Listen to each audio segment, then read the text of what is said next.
Atong pirmiro na cave, Oh, mga nag-uyab pa na sila. mga nag-uyab ba na sila kana mga paniki. Pag mag-meet na sila, dire na sa ikaduha. Ade, kung mag-meet na sila. O magbuntis na diha.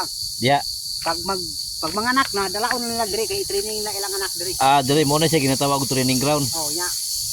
Ini. Kani kaupat nga bangag. Puro na lalaki. Ika-4 ka bang puro laki. Yung ikalima, puro mga senior. Ano ba?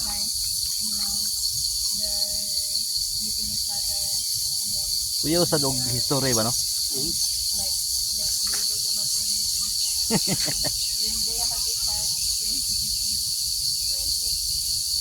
May isa ka tuig.